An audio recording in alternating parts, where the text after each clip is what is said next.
ಹೊತ್ತಿಗೆ ನಿಮ್ಮ ಕಣ್ಣಿಗೆ ಏನಾಯ್ತಮ್ಮ? ಅದನ್ನೆಲ್ಲ ಮನೆಯಲ್ಲಿ ಕುಳಿತು ಮಾತನಾಡಿದರೆ ಆಯ್ತು. ಮೊದಲು ಮನೆಗೆ ಹೋಗೋಣ, ನಡೆಯಿರಿ. ರವಿ, ಚಂದ್ರು, ನೀವಿಬ್ಬರು ಆ ಸೂರ್ಯ ಚಂದ್ರರಂತೆ ಲೋಕವನ್ನೇ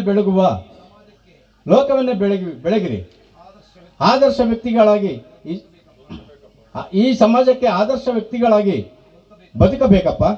ಆಗಲೇ ನಮ್ಮ ಮನೆಯ ಕೀರ್ತಿ ಎಲ್ಲ ಕಡೆ ಹಬ್ಬುತ್ತದೆ.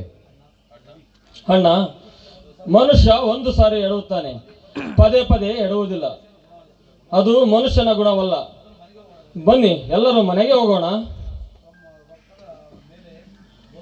ನನ್ನ ಸಂಬಳದ ರೊಕ್ಕದ ಮೇಲೆ ಲೋನ್ ಮಾಡಿಸಿ ಅತ್ತಿಗೆ ಕಣ್ಣುಗಳಿಗೆ ಆಪರೇಷನ್ ಮಾಡಿಸಿದರಾಯ್ತು. ಬನ್ನಿ ಹೋಗೋಣ. ಹೌದಣ್ಣ, ಹೇಗೋ ನೀನೇ ದಯಪಾಲಿಸಿದ ಸರ್ಕಾರಿ ನೌಕರಿ ನನ್ನ ಕೈಯಲ್ಲಿದೆ. ಎಲ್ಲಿಯಾದರೂ ಹಣ ಹೊಂದಿಸಿ ಮೊದಲು ನಿನ್ನ ಕಿಡ್ನಿಯನ್ನು ಆಪರೇಷನ್ ಮಾಡಿಸಿ ಕಡೆಗೆ ನಂತರ ಆಲೋಚಿಸದರಾಯಿತು. ಇನ್ನು ನಮ್ಮ ಮನೆಯ ಮುಂದೆ ನಂದಾ ಗೋಕುಲವನ್ನಾಗಿ ಬೆಳಗುವಂತಹ ಹೊಣೆ ನಮ್ಮದಾಗಿದೆ. ನಡೆಯಿರಿ. ಎಲ್ಲರೂ ಚದುರಿದ್ದ ನಮ್ಮ ಮನೆಯವರನ್ನೆಲ್ಲ ಒಂದುಗೂಡಿಸಿದ ಆ ಲಕ್ಷ್ಮೀ ನರಸಿಂಹಸ್ವಾಮಿಯನ್ನು ವಂದಿಸಿ ಮುಂದಿನ ಕಾರ್ಯಕ್ರಮ ಕಡೆ ಗಮನ ಕೊಡೋಣ.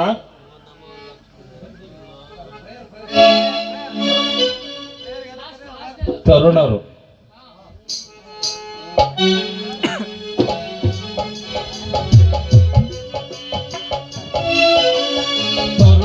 ಮಾಡಿದ ಕಲಾಕೃತಿಗೆ ಯಶವನ್ನು ನೀಡೋ ನರಸಿಂಹ.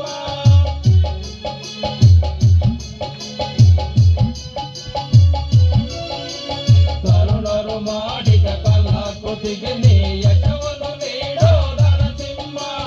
ಯಶವನ್ನು ನೀಡೋ ನರಸಿಂಹ, ನೀ ಶುಭವನ್ನು ನೀಡೋ ನರಸಿಂಹ.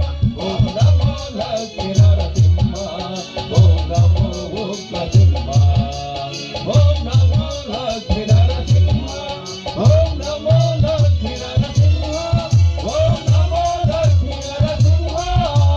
ಶ್ರೀ ಲಕ್ಷ್ಮೀ ನರಸಿಂಹ ಸ್ವಾಮಿ ಕೃಪಾ ಪೂಜಿತ ನರ್ಕ ಮಂಡಲಿಕ್ಕೆ ಏನೇ ಬರಲಿ ಶಾಂತಿ ಒಂದೇ.